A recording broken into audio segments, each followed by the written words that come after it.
تو غسل کا جہاں تک مسنون طریقہ ہے، غسل کب واجب ہوتا ہے، غسل کب کرنا ہوتا ہے، اس کے لیے 6 کنڈیشنز اسکالرز بتاتے ہیں کہ ان 6 کنڈیشنز میں غسل واجب ہو جاتا ہے۔ پہلا جو اس کے اندر معاملہ ہے وہ ہے امیشن آف سیمن، منی کا خارج ہونا ان فارم آف پلیجر، اور ظاہری بات ہے یہ اس مرد یا عورت کو یا اس لڑکے اور لڑکی کو ہوگا جو پیوبرٹی ہٹ کر گیا ہے۔ امیشن آف منی، emission of semen in the form of pleasure, چاہے سوتے ہوئے ہو چاہے جاگتے ہوئے ہو۔ اگر ویٹ ڈریم آیا ہے یا سونے کے بعد آپ نے محسوس کیا ہے اور آپ نے کوئی ایسا خواب دیکھا ہے تو آپ پر غسل واجب ہو جائے گا۔ تو ایک غسل کی یہ کنڈیشن ہے۔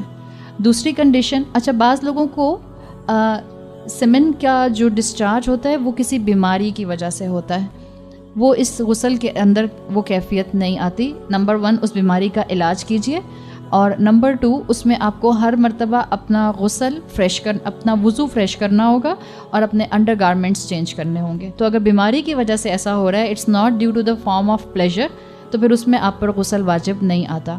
دوسری کنڈیشن جس پر غسل واجب آتا ہے وہ ہے ہسبینڈ وائف ریلیشن شپ، اور اس کے لیے ذہن میں یہ رکھیں اگر ایجیکولیشن نہیں بھی ہوئی ہے، اگر if there is no ejaculation take place even then, اگر ہسبینڈ وائف کا ریلیشن شپ ہوا ہے تو اس کے اوپر غسل واجب آ جاتا ہے۔ تیسری چیز جس کے اوپر غسل واجب آتا ہے وہ ہے پیریڈز۔ ہر عورت کو، ہر بچی کو معلوم ہوتا ہے کہ اس کا ریگولر سائیکل کیا ہے۔ آپ کا regular cycle let's say 5 days کا ہے اور آپ اپنا غسل کر لیتی ہیں 5 ڈیز میں، کبھی آپ کو 6 ڈے پر یا 7th ڈے پر براؤنش ڈسچارج آتا ہے، وہ براؤنش ڈسچارج جو ہے وہ آپ کے پیریڈز میں انکلوڈیڈ نہیں ہوگا، تو آپ اپنا انڈر گارمنٹ چینج کیجئے۔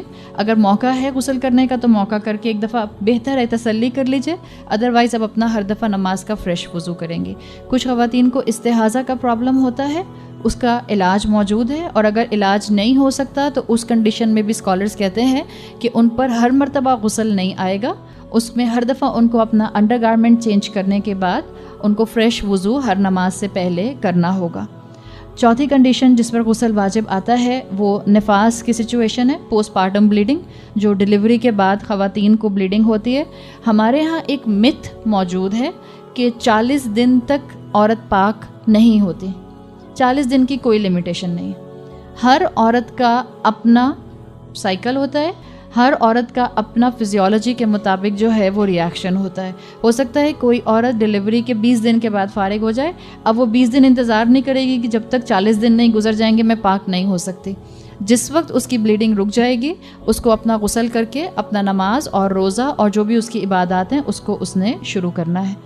پانچویں چیز جو اس کے اندر آتی ہے وہ آتی ہے غسل واجب ہوتا ہے مردے کے اوپر، یعنی موت کا موقع ایسا ہوتا ہے جس میں مردے کو غسل دیا جاتا ہے، سوائے شہید کے۔ جو قتال میں جنگ کے میدان میں شہید ہوگا اس کو غسل نہیں دیا جاتا۔ اور چھٹا بعض اسکالرس کے نزدیک جو آپشن آتا ہے وہ یہ آتا ہے کہ جب کوئی نان مسلم اسلام کے دائرے میں داخل ہوتا ہے تو اس کو غسل کرنا ہوتا ہے، اس لیے کہ بعض صحابہ کو جب انہوں نے اپنے آپ کو اسلام کے دائرے میں انٹر کیا تو رسول اللہ صلی اللہ علیہ وسلم نے ان کو غسل کرنے کا حکم دیا تھا۔ تو یہ 6 کنڈیشنز ہیں جس پر غسل اسکالرس کے مطابق واجب آ جاتا ہے۔ غسل کا مسنون طریقہ سمپل، آپ کی پاک ہونے کی نیت ہونا ضروری ہے۔ یہ نہیں کہ آپ بائی دا وے نہا کر آ گئیں اور آپ نے باہر آ کر کہا اچھا چلو میں پاک ہو گئی۔ آپ کی نیت ہونا ضروری ہے کہ آپ نے غسل لیا ہے پاکی حاصل کرنے کے لیے۔ تو پہلی چیز نیت ہے۔ دوسری چیز جو فرض چیز ہے وہ ہے بسم اللہ پڑھنا، 3 بار ہاتھ دھونا اور ہاتھ کلائی تک اپنے پورے دھونا۔ چوتھی چیز ہے اپنے پرائیویٹ پارٹس کو واش کرنا۔ پانچویں چیز اس کے اندر، اور پرائیویٹ پارٹس کو واش کرنا جس کو آپ استنجا کرنا کہتے ہیں، پراپرلی واش کرنا۔ پانچویں چیز جو اس کے غسل کے فرائض میں آتی ہے وہ ہے وضو کرنا، اور بالکل ویسا وضو کرنا جیسا وضو نماز میں کیا جاتا ہے، یعنی آپ کلی سے شروع کر کے پیروں تک پورا وضو آرڈر میں فالو کریں گی۔ یہ بھی آپ نے غسل شروع نہیں کیا، اس سے پہلے آپ سے سارے کام کر رہی ہیں، یہ سنت کا مسنون آرڈر ہے۔ اس کے بعد ہاتھ گیلے کر کے 3 بار کانوں میں اپنے لے کر جانا، یہ ایڈیشنل آپ کو بعض احادیث کے اندر یہ حکم ملتا ہے، ٹھیک۔ اور 7واں سٹیپ ہے سر کے بالوں کی جڑوں کو گیلا کرنا۔ اب کیونکہ اگر آپ مثال کے طور پہ شاور کے نیچے کھڑی ہیں تو آٹومیٹیکلی آپ کے سر کے بال گیلے ہو رہے ہوتے ہیں، پھر بھی آپ اپنے سر کے بالوں کی جڑوں کو ہاتھوں کے ساتھ، انگلیوں کے ساتھ اس کا خلال کر سکتی ہیں. اور یہ پوائنٹ اس لیے بھی کہا جاتا ہے کہ عرب کے اندر خواتین جو ہوتی تھیں وہ اپنے بالوں کو بریڈس کو بنایا کرتی تھیں، چھوٹی چھوٹی بریڈس، جیسے افریقن خواتین نہیں بناتی بریڈس، تو اگر ان کی بریڈس بنی ہوئی ہیں بالوں کی اور بال بہت لمبے ہیں تو اس میں ان کو اجازت ہے کہ وہ پورے بال نہ کھولیں بلکہ ان کی روٹس جو ہیں وہ گیلی ہو جائیں. تو اسی لیے ہاتھوں کی انگلیوں کو گیلا کر کے اور اچھی طرح سے گیلے کو اپنے اسکیلپ کو گیلا کیا جاتا ہے. تو سر کی جڑوں کو گیلا کرنا، دائیں پہلو پر جسم کے پہلے پانی ڈالنا اور پھر بائیں پہلو پر پانی ڈالنا.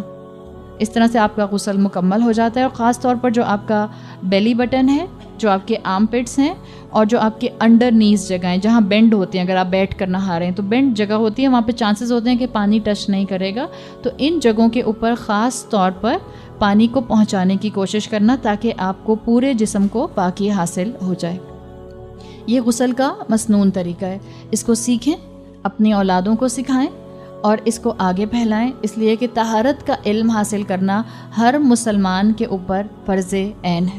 اللہ تعالیٰ ہم لوگوں کو پاکی نصیب فرمائے تاکہ ہماری عبادات میں ویلیڈیٹی آ جائے. گمراہیوں